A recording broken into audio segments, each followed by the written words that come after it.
How you doing, everyone? Turkey Buzzard here. Hope you're having a good day. As you can see, I'm at Warwick Homestead. However, my current build is not at Warwick Homestead. So why am I here? Well, as you can see, there is a train bridge which heads over to Spectacle Island, and also a car bridge that goes over there. So let's head over that way and I'll show you what I'm working on.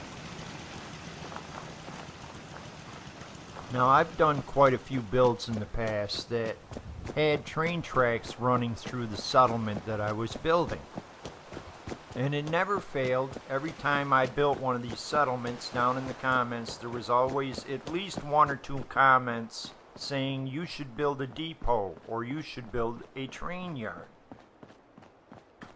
Well, I finally decided that the time has come, and yes, it's time to do a train yard or a train depot. So today I'm going to show you what I've got done so far on this build, and it doesn't look like a whole lot, but actually it's the most complicated part of the build, which I finally got completed.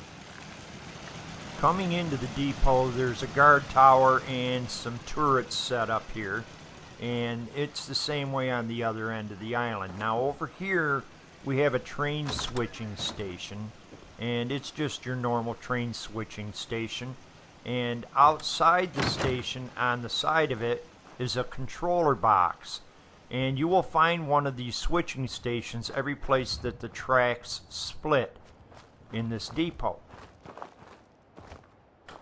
Now, I should mention that I've been wanting to do a train depot for some time. However, I didn't have the materials to build one properly. Also, I didn't really have a good idea of what I wanted to do with it. Now, in Fallout 76, there are several train yards, train depots, whatever you want to call it. There's several of them on the map, and they gave me a really good idea of what I should be putting into this build. Now, laying the roads here was a little bit complicated because obviously the ground is not flat here. A lot of it is fairly flat, but coming onto the island and going off the island, it is not flat. However, the biggest problem with this was laying the tracks.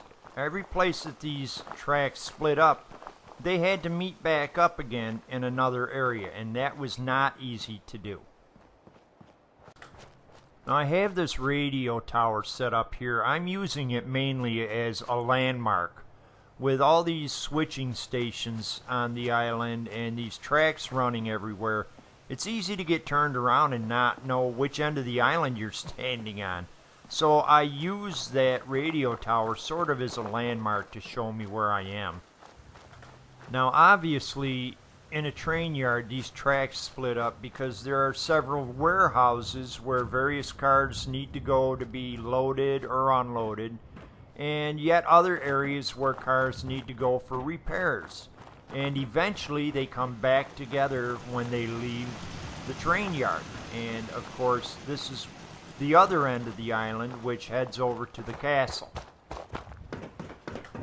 Now, I've built the 4 bridges, I've laid the roads, I've laid the tracks, and I've built some switching stations. Those were the most time-consuming and tedious part of this build.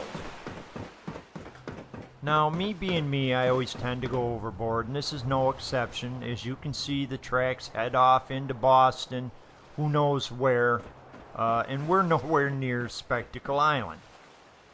So who knows, maybe I have OCD, but that's just the way I do my builds. So let's head back to the island. This is pretty much all I've got done at the moment. However, I think things will shape up pretty quickly. Now next week I'll probably be releasing a Fallout 76 video, but I will continue working on this and I'll bring you the finished tour once this is done. For now, hopefully you enjoyed this week's video. If you did, please hit that like button. I appreciate it when you do. And as always, if you haven't subscribed, please do. I put out new videos every week. Be sure to hit that notification bell so you don't miss a video. But I want to thank everyone for watching, and I'll see you again next week.